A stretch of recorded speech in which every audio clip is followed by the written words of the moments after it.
The polytheist religions have promoted their rituals in a sophisticated way over a long period of time, merging them into holidays that we celebrate today. This video will be about the 12 Days of the Dead, celebrated at this time of the year, because it's the time when pagans have always believed that the portals are open and the veil between the living and dead are thinned during the autumn equinox. This is a pagan celebration of the dead as a festival for communing with dead ancestors, which are just demonic spirits and or fallen angels. The 12 Days of the Dead is from October 31st to November 11th. It's recognized as Remembrance Day and a celebration of dead ancestors, which I would consider, even if it was dead ancestors, that is ancestor worship, which is forbidden in the Bible. But it's not dead ancestors, it's demon spirits. I've already covered Hallowmass, which takes place from October 31st to November 2nd. It includes Samhain on October 31st, All Souls on November 1st, and All Saints on November 2nd. The Day of the Dead is a blend of ancient, indigenous, Spanish, and Catholic traditions, and that also takes place October 31st through November 2nd. But the extended period from October 31st to November 11th, or 11/11, which is 12 days, is very significant because 11/11 is celebrated in England as a remembrance of the dead for, quote, honoring the fallen. We already know that polytheist Luciferians use double entendres. So they claim Remembrance Day is for honoring the fallen soldiers in the world wars. But it's symbolized specifically by poppies.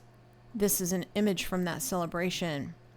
I've covered that before in other videos, but I'm going to review it here because I didn't previously realize that it was part of the ancient pagan celebration of the 12 Days of the Dead, but it is. Poppies are linked to Samhain through symbolism. Poppies are used in Samhain rituals for remembering dead ancestors, a spiritual connection to the underworld, where seeds are scattered over graves to guide the dead, and also used to explore dreams of the underworld during Samhain. 11/11 is sacred numerology used in mysticism. Ancient Hindu traditions involve rituals for 12 days as well after death to help the soul transition to its, quote, next journey. So we can track this celebration of the dead or demonic spirits historically because it's ancient, dating back to when fallen angel and demon worship was rife, and it's rife again. Like I said, the polytheist religions have promoted their rituals in a sophisticated way over a period of time. Some passage tombs in Great Britain and Ireland date to before 3000 BC and are aligned with the sunrise at the time of Samhain.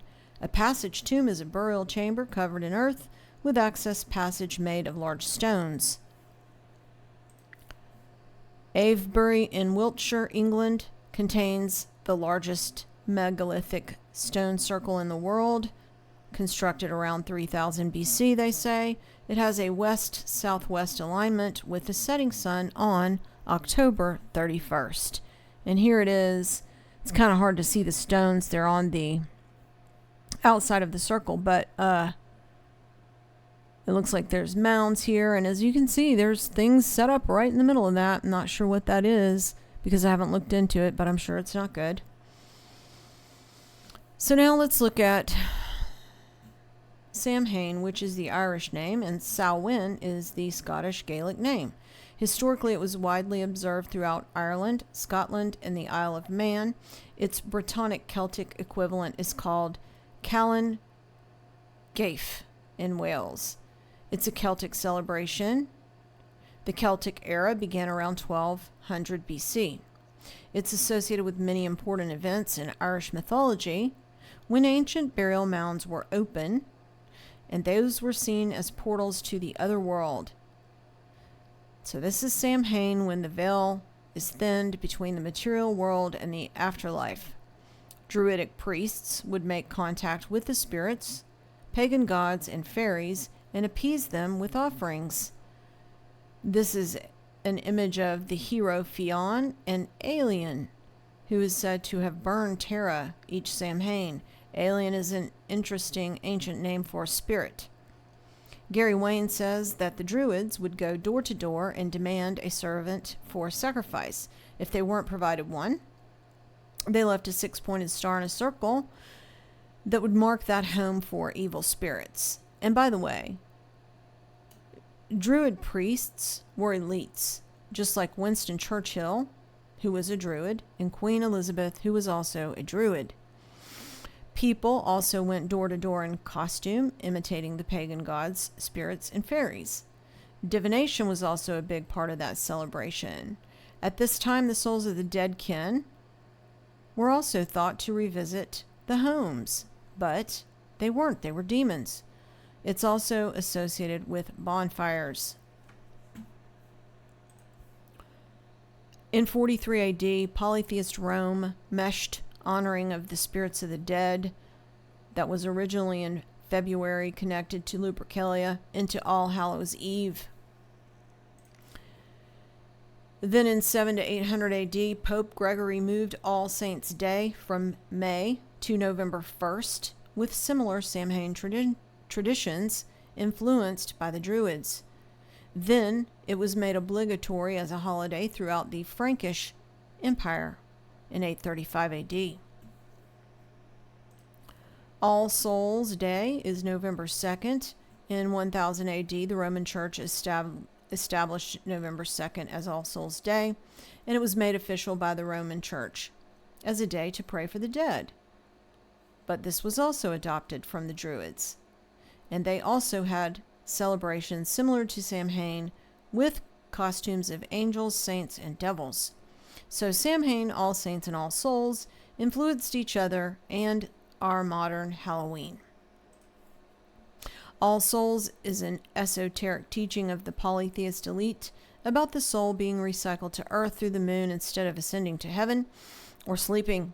But reincarnation of a human is not possible. When people die, they sleep until they ascend to heaven.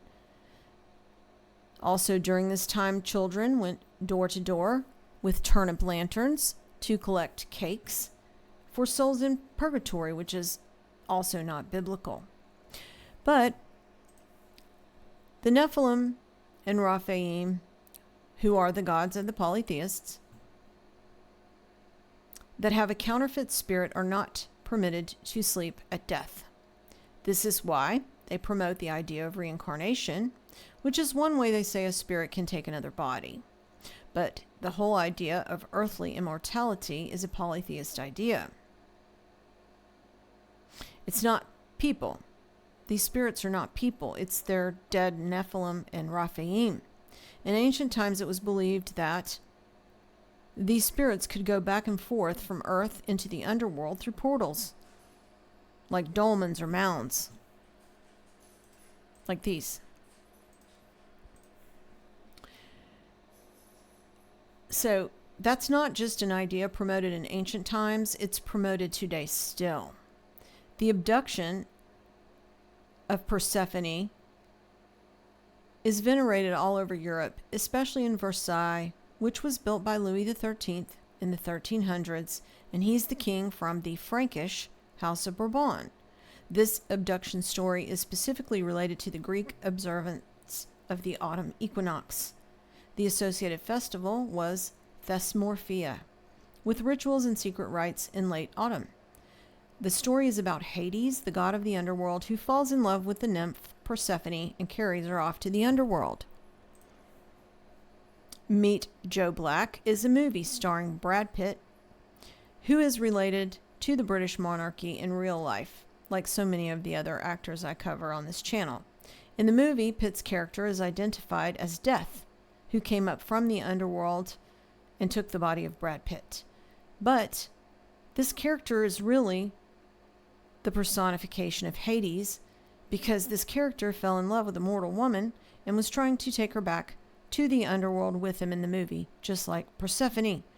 They tell the same story repeatedly.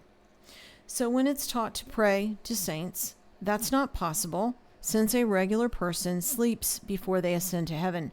So these saints that are being prayed to are deceiving demons. But when the Roman Empire took over Europe, they incorporated many of these pagan traditions into the so-called Christianization of Europe, especially within specific monastic orders such as St. Martin's. So let's look at St. Martin's Day. St. Martin's Day is historically called Old Halloween or All Hallows Eve, also known as Martinmas. It's the feast day of St. Martin of Tours, and it is celebrated on November 11th, 1111, which marked the end of the harvest season and beginning of winter. But Martinmas has roots in pre-Christian festivals that also marked the end of the harvest season and the beginning of winter. In the ancient Roman world, the 10th of November was reckoned as the beginning of winter, just like Samhain marks November 1st as the beginning of winter in the festival of Samhain. The feast coincides with the end of Hallowmas. Traditions in St. Martin's Day included processions of children with lanterns made of turnips led by St. Martin. This is the origin of the jack-o'-lantern, but Jack was a giant demigod trickster spirit known as Jack of the Green.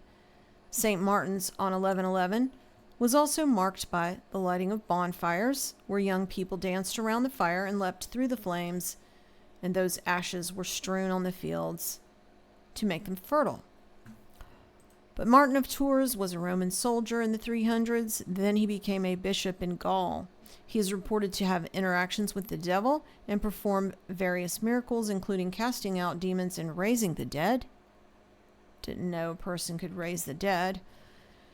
The veneration of Martin was widely popular in the Middle Ages, and that's attributed to his adoption by successive royal houses of France, such as Clovis, King of the Franks, then continuing with the Merovingian monarchy and even the Carolingians. In Ireland, on the eve of St. Martin, it was a tradition to sacrifice a cockerel by bleeding it out, and that blood was collected and sprinkled on the four corners of the house. In Welsh mythology, the day is associated with Sin and Wyn. Sin and Wyn are the spectral hounds who escort souls to the underworld. The supernatural character of the day in Welsh culture is evident in the number of omens associated with it. So, regarding 1111, it is sacred numerology used in mysticism. In Welsh mythology, 1111 is a day associated with Sin and Wyn, the spectral hounds who escort souls to the underworld. 1111 is St. Martin's Day, historically called Old Halloween or All Hallows Eve, also known as Martinmas, celebrated November 11th. 1111 is celebrated in England as remembrance of the dead for, quote, honoring the fallen, a double entendre used to say that they are honoring fallen soldiers in the world wars, symbolized by poppies, which are linked to Samhain. Now I'm going to play some videos that I did about this celebration in England on 11/11 that they call Remembrance Day to, quote, honor the fallen. I reviewed the poem For the Fallen, published in 1914, written by Robert Benyon. They claim that the poem is about honoring war heroes. I read the poem and said that I didn't believe that, since it was published right before the war started. I believe it was written for the fallen angels who are in allegiance with the royals. The author of the poem, Robert Benyon, was Order of Companions of Honor and studied at Oxford. From my research, those are two indications of someone who is in the club. I've given many examples of that pattern on this channel, yet that poem is recited at Remembrance Sunday services in the UK, Australia, New Zealand, Canada, and South Africa. They say Remembrance Sunday is held to commemorate the contribution of British and Commonwealth military servicemen in the two world wars. A commenter on that video said this: on Armistice Day, they create a sea of poppies lest we forget, at the Tower of London, and from an aerial view, it looks like a sea of blood spilling out. It's designed to look that way, by the way. Check out the images. You will see how gross it is. At night, they light up the tower with the words, "For the fallen." They usher the crowds around so that they circle the display. Thousands and thousands attend, thinking they are honoring loved ones who have died in the wars. I now understand the true purpose of this ritual. And after checking that out, I see it is a blatant ritual. The date, the poppies, the death, the imagery, and the location. As another commenter put it, whichever way you look at it, it all begins with slaughter. Speaking of the history of the British Empire and their rulers, not that any other beast empire has been any different. In a prior video talking about Jeb Stuart, who was also a Confederate general during the American Civil War, and the fact that he descended from the European House of Stuart, historians wrote this about him. Stuart had been the Confederacy's knight-errant, the bold and dashing cavalier, attired in a resplendent uniform, plumed hat, and a cape. Amid a slaughterhouse, he had embodied chivalry. Clinging to the pageantry of a long-gone warrior, he crafted the image carefully, and the image befitted him. He saw himself as the Southern people envisaged him. They needed a knight, and he needed to be that knight. Think about that quote. He was a knight, bold and dashing, embodying chivalry and pageantry, as a warrior among a slaughterhouse. That is the description of a ritual sacrifice. Jeb Stuart was a descendant of the House of Stuart, which is an ennobled Rex-Deuce dragon bloodline, which I've covered before in many videos. Stuarts are the contemporary House of Gold, which is why Jeb Stuart was known as the Knight of the Golden Spurs. The Stuart bloodline is one of the most plausible bloodlines to produce the Antichrist per Gary Wayne. But Armistice Day, they say, specifically marks the end of World War I, observed on November 11th.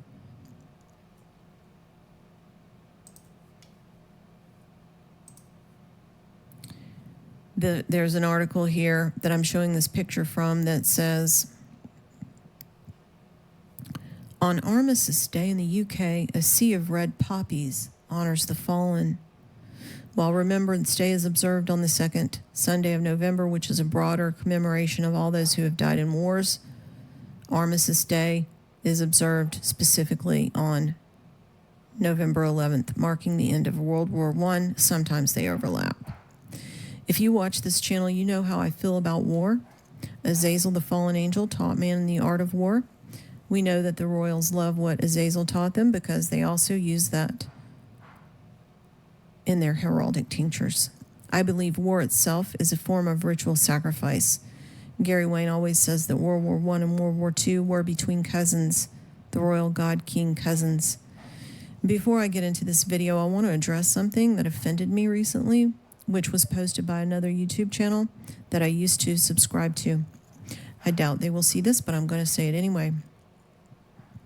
This YouTube channel has recently been posting videos and community posts basically warning other Christians not to focus too much on conspiracy theories and seeing things that aren't there, stating that is in opposition to and takes away from our focus on the gospel. My response to that is this: that is a presumptuous, uninformed, and condescending position. How would you know what anyone else's relationship with Jesus is? My relationship with Jesus and how I walk out my faith is my own personal responsibility and my own business.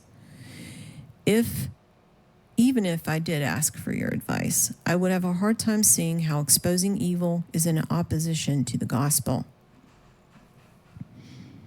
I have a reason for making these videos to expose evil. I have my own reason. It affects everyone, and it has affected me personally. My mother was in assisted living during the Crown virus, and I believe she was vipered against my advice because she died alone in assisted living in January of 2021, right after those vipers came out. Patients were not allowed visitors, and you could only peer at the patient's from outside window in the cold. Even when she died, we were not allowed to see her body except from that window. Another family member's life was almost completely ruined by the so-called judicial system.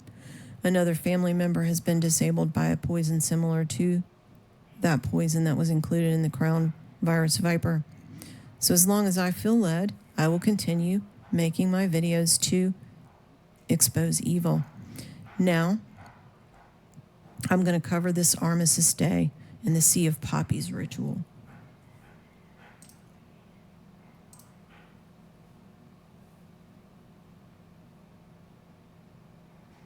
At the Tower of London.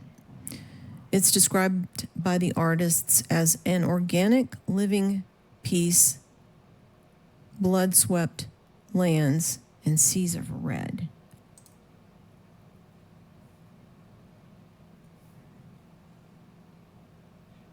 The poppies are made of ceramic by these so-called artists. The Blood-Swept Lands and Seas of Red was a public art installation created in the moat of the Tower of London between July and November of 2014, commemorating the outbreak of World War I. The installation consisted of 888,000 ceramic red poppies, each intended to represent one British or colonial serviceman killed in the war. The ceramic artist was Paul Cummins, and the conceptual design by Tom Piper. In recognition of that work, both of them were awarded Member of the Order of the British Empire. A similar tribute, also designed by Piper, was called Beyond the Deepening Shadow, in which 10,000 flames were lit, again at the Tower of London, installed to mark the centenary end of the war. So this ceramic poppy commemoration was only done on Armistice Day in 2014. They do other variations of that ritual in other years, but apparently it's a thing in London to wear a red poppy in recognition of Armistice Day. The work consisted of a sea of ceramic red poppies in a design which appeared to flow out of the Tower of London itself and rippled across the moat. The poppies were added to the installation progressively by volunteers. The last one planted on November 11th of 2014. Members of the public could pre-order the ceramic poppies for £25 each, with a share of proceeds going to charity, and then they later auctioned them off for more money. Remember how I said they love to have naive people pay for their rituals, which creates a sort of agreement or a contract, same as voting or donating money to any of these so-called organizations. The installation was visited by the Queen, Prince Philip, Prince William, Prince Harry, and the Queen spoke about it in her annual Christmas message in 2014. In all, an estimated 5 million people saw the installation, with people apparently encouraged to form a ritual circle around it on November 11th of 2014. So now I'm going to play this propaganda video that I found about it.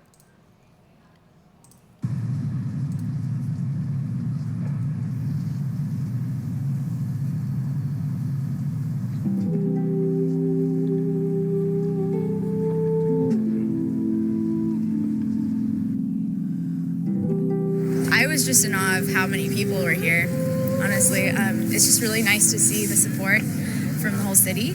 Such a lovely way to commemorate it. Yeah, it's beautiful. It's beautiful. Yeah. Magic. Yeah. Really moving. It is very moving. Tremendous. Whether it's young people or old people, they've come in their hundreds, they've come in their thousands, and they've stood on the behind the railings, looking down into the moat, really from early in the morning until late at night. And I think why it's caught the imagination of the country is this particular number of 888,246.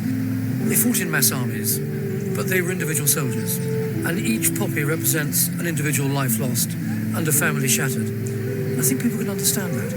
My son was in the army as well. He served in Ireland, he served in Bosnia, and when I see that, I'm just really, really grateful that he came back. My mother is from Canada, and her I believe grandfather was a spy in the war, so my mom wears a poppy every year. But and that's what it's about. It's appreciation. It's all there's a little bit of appreciation. I mean, my father died from his injuries from the Second World War. My mum was 4 brothers, 3 in the First World War too, so obviously that's where my passion comes from, but we're all in the same boat. You have 4 or 5 boys with them. This will be London, so, and I love London.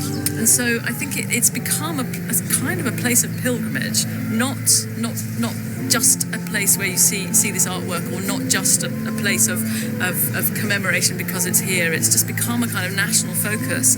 It started us asking questions about who we are, what are we doing when we're commemorating, how warlike are we as a nation? The thing about this is it reminds you that these people were human beings, just as you are a human being, just as the military personnel are human beings, and that interconnection, it's kind of everything. It breaks down the barriers of them versus us, or just a vast quantity of numbers. And I was at the closing sort of ceremony today, and the last poppy got put in, and by a little boy, and you think, that's a life, and you look around and there's more than 800,000 more lives, and it does hit you. Sometimes you look at the vastness of it and it's beautiful but hard to comprehend, and then this one poppy goes down and you think, okay, yeah, this is rather a lot.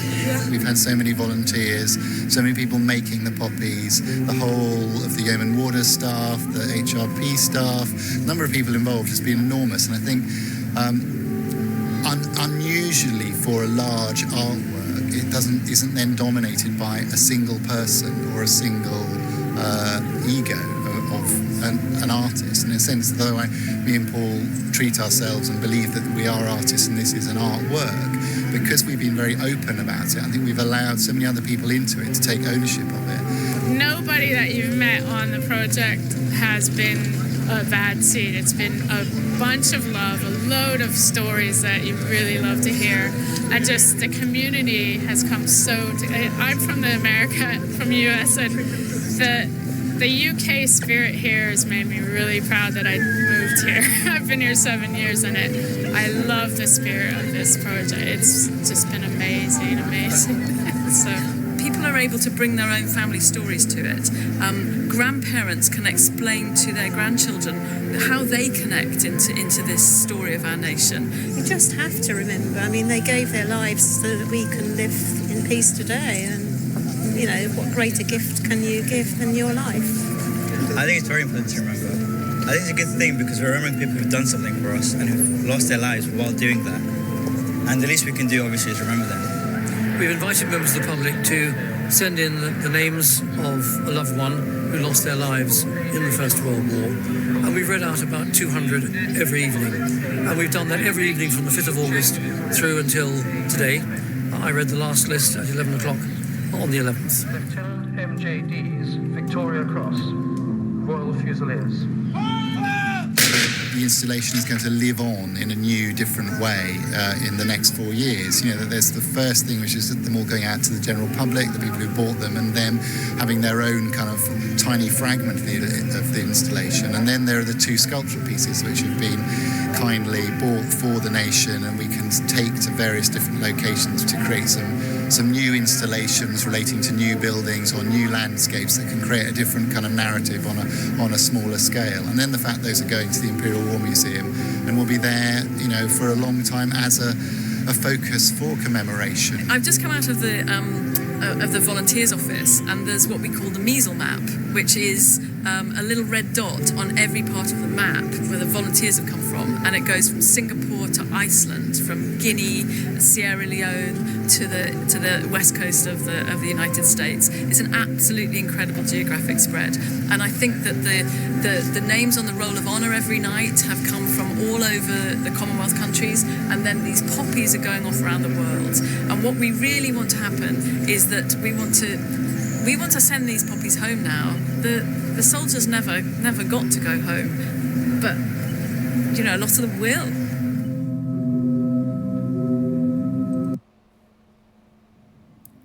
So that's the official story. I think grandparents should tell their grandchildren what war's really about when they're of an age ready to hear it. Now for the esoteric meaning.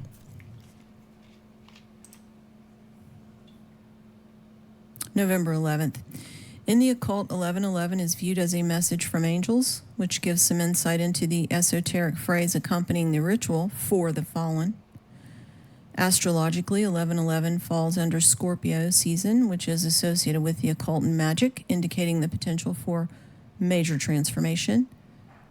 Numerologically, the number 11 is considered a master number, representing intuition, spiritual awareness, and increased potential. On November 11th of 1918, an armistice was signed between the Allied powers and Germany, effectively ending World War I at the 11th hour of the 11th day of the 11th month. Now the location.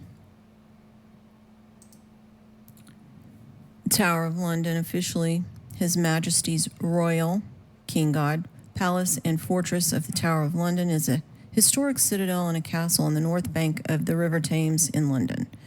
It's a complex of several buildings set within two concentric rings of defensive walls and a moat. It was founded towards the end of 1066 as a part of the Norman conquest. The White Tower was built by William the Conqueror in 1078 and is a symbol of oppression inflicted on London by the Norman ruling class. The castle was also used as a prison from 1100 until 1952. It served as an armory, a royal palace, a treasury, a torture chamber, a prison, and the home of the crown jewels of England. The use as a prison led to the phrase, sent to the tower. Executions were held on the notorious Tower Hill to the north of the castle. In World War I and World War II, the tower was again used as a prison and witnessed the executions of 112 men for espionage. 6 ravens are kept at the tower at all times under the care of the Raven Master. Ravens are symbolic in the occult, messengers between the living and the dead. They also represent the patriarchy of the Dragon Elven bloodline, think Game of Thrones. In short, the Tower of London is a representation of the royal overlords, their wealth, their power over the subjects, and death. Poppies. Poppies are symbolic in the occult.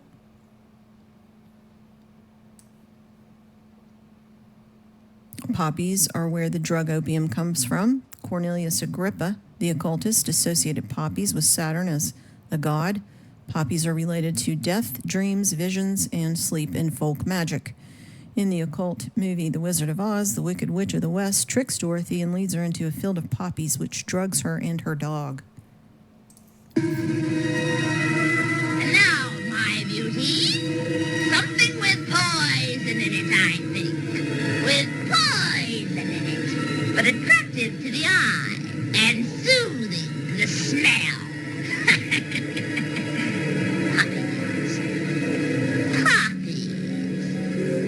Poppies will put them to sleep.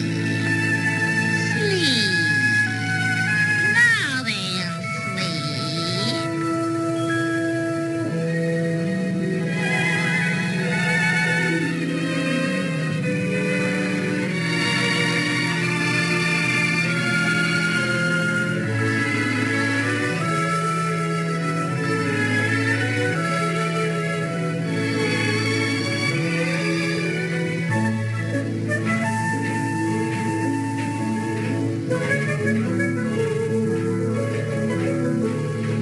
There's Emerald City.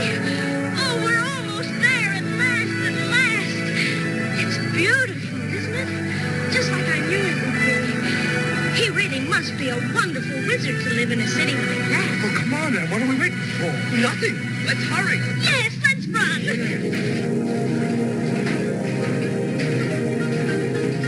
Come on.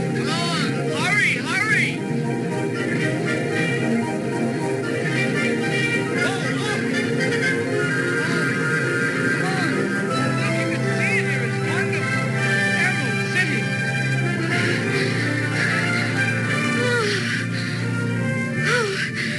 What's happening?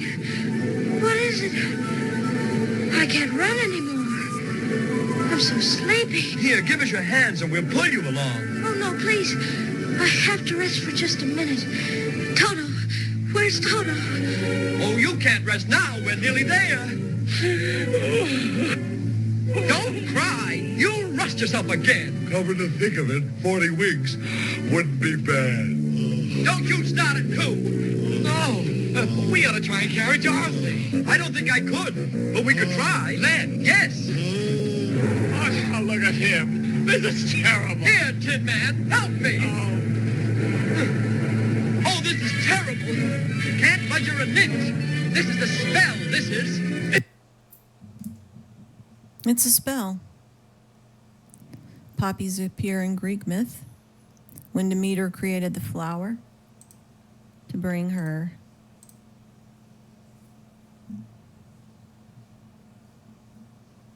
sleep so that she could forget her grief after Hades abducted Persephone. It's associated with Hypnos, the god of sleep, Phantos, the god of death, and Nyx, the goddess of the night. They either wore poppies as crowns or held them in their hands. The Romans continued this fascination with poppies, but transferred it to the dead rather than linking it with sleep. They made offerings of poppies to the dead, especially if they wanted to appease the dead. They are linked to Morpheus, the god of dreams. Through their association with opium, poppy seeds can help with psychic dreaming, according to witchcraft. Poppies were also featured in the documentary accompanying the 2012 Olympics in London. Now I'm going to play a little bit of this ceremony from last year in 2024, which was more of a visual effect, and I don't think it involves the ceramic poppies, but it does involve poppies.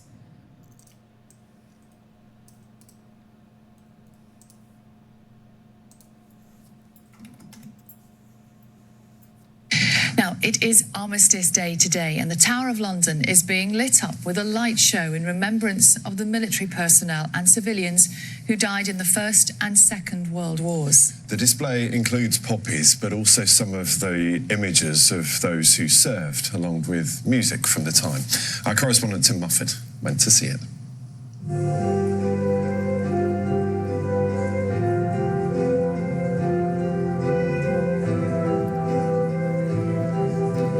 During the darkest hours, they fought and died. For their country, their loved ones, and for us, the generations that followed. Now, at the Tower of London, in the darkness, they are being remembered with light. This is such an important site historically, over 1,000 years of history. So when we actually place artwork in here, we are trying to create art historic content that works with this living, breathing space.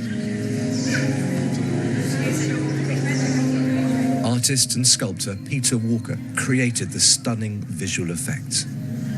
The poppies behind us is really a way of placing us back in the First World War. It allows us to walk in the footsteps, as it were, of the soldiers as they walk through. So we can take people on an immersive journey through remembrance, but also on very personal reflection.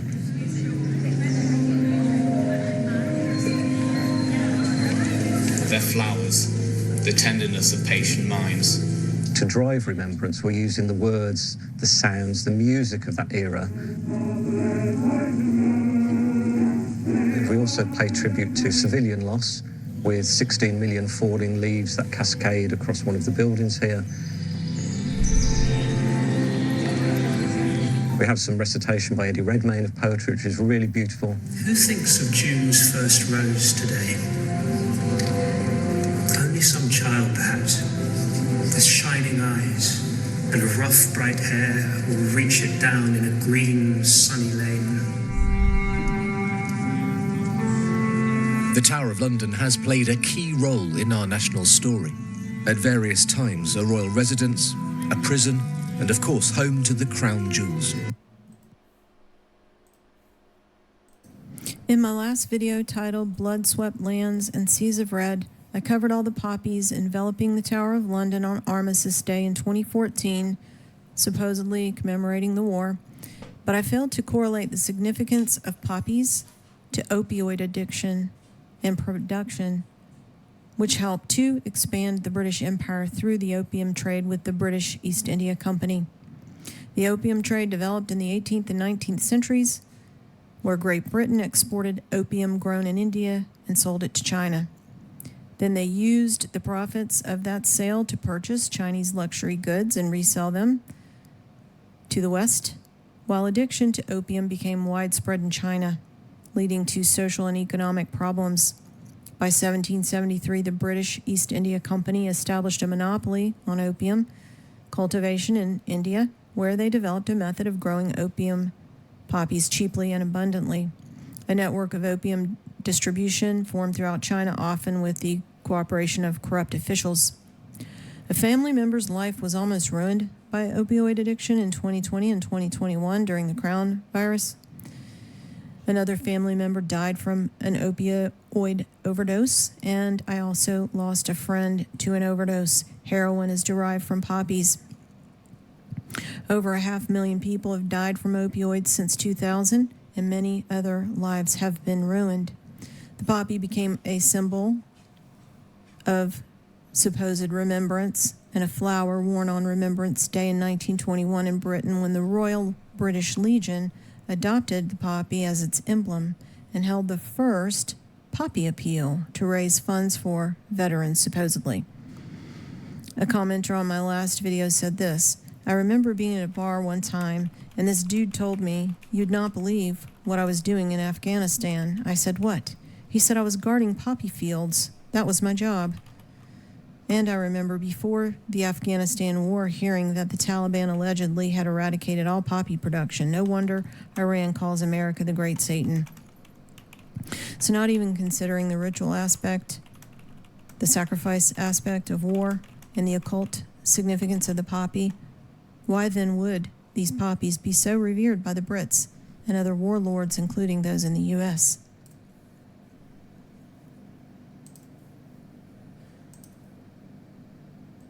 At him. This is terrible. Here, Tin Man, help me. Oh, this is terrible. Can't budge an inch. This is the spell, this is. It's the Wicked Witch. This is a spell. This is Frank Baum, the author of the original Oz books that were published in 1900, that the movie was based on, was a member of the Theosophical Society. So could the UK reverence for poppies have something to do with opium being used to expand their empire?